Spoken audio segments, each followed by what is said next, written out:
دل جو ہے نا وہ کنیکٹڈ ہے سینسز کے ساتھ. نظر، سمع، لہم قلوب لا یفقہون بها ولہم اعین لا یبصرون بها ولہم اذان لا یسمعون بها. وہاں بھی اللہ نے کہا واللہ اخرجکم من بطون امہاتکم، اللہ نے تمہیں ماؤں کے پیٹوں سے پیدا کیا. لا تعلمون شیئا، تم کوئی بھی علم نہیں رکھتے تھے. وجعل لکم السمع والابصار والافئدہ. تو دا سینس آف سیئنگ سے دل کے اوپر ایک اثر آئے گا. ٹھیک. The sense of hearing will affect the position of the heart. سوچنا، سننا، محسوس کرنا، چھونا، ان حص سے دل افیکٹ ہوگا.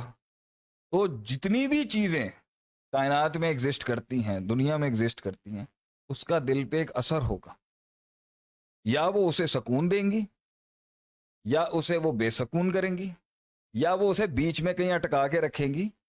تو پیسہ، دولت، یہ ساری باتیں بعد میں ہونی چاہیے. ہمیں اس سے آگے بڑھنا چاہیے کہ سکون کا تعلق پہلے علم کے ساتھ ہے. ایک علم کے ساتھ اس کا بہت گہرا تعلق ہے. علم جو وہ دیکھ رہا ہے، جو وہ سیکھ رہا ہے، جو وہ محسوس کر رہا ہے. اب میں اس سامنے ایک دیوار کو دیکھ رہا ہوں. اس دیوار سے میرے اندر کا پروسیس کیا اس دیوار سے لے رہا ہے، اسی کی بیس پر میرے دل کی حالت ہوگی، میرے مائنڈ سینسز ہلیں گی اس کے لحاظ سے.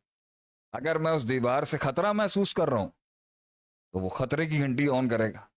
اگر اس دیوار سے میں کوئی مثبت چیز نکالتا ہوں، کوئی امید لیتا ہوں، تو دل اس سے مزید امید ہوگا، ہوپ فل ہوگا.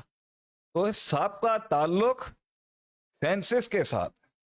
جعل لکم السمع والابصار والافئدہ، آنکھ کان دل دیے، لعلکم، تاکہ تم اس پہ اپنا ایک نظریہ بناؤ. تو سکون کا ایک تعلق نظریے، سوچ، عقل، پرسیپشن، علم کے ساتھ ہے.